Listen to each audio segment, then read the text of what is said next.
आणि वोट जिहाद हा कोणाचा तुमच्या माझ्या कोणाच्या मनचा शब्द नाहीये. उत्तर प्रदेशमध्ये सलमान खुर्शीदची भाची निवडणुकीच्या प्रचाराच्या काळात हे बोलली की काय घडतं हे पाहून मुस्लिमांनी आता वोट जिहाद केला पाहिजे.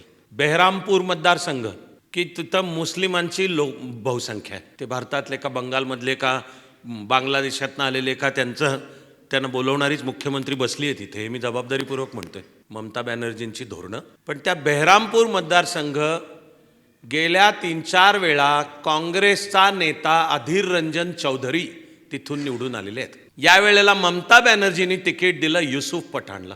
क्रिकेटर आपला युसुफ पठाण गुजरातमधला आहे, त्याचा बंगालशी काही संबंध नाही, त्याला बंगाली भाषा काही माहिती नाही. पण युसुफ पठाण तर अधीर रंजन चौधरींचा धोब्यानी पराभव झाला. बेहरामपूर मतदारसंघातल्या मुस्लिम मतदारांनी प्रश्न मिटला, हा मुसलमान आहे, आम्ही त्यालाच मतदान करणार आहोत. माझा प्रश्न आहे की काँग्रेस तरी शहाणं होणार आहे का मग, की तुम्ही हे जे सेक्युलर वादाच्या नावाखाली अल्पसंख्याकांच्या अनुनयाचं राजकारण चालवलंय, हे उद्या तुमचा पण नरडीचं रक्त पिणार आहे. कळतंय का आता?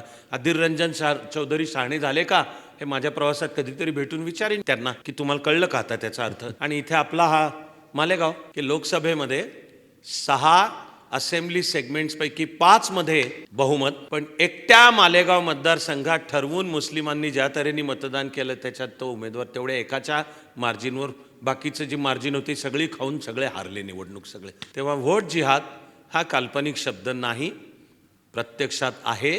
शहाण्या माणसांनी तो लक्षात घेऊन आपली राजकीय वर्तणूक ठेवावी.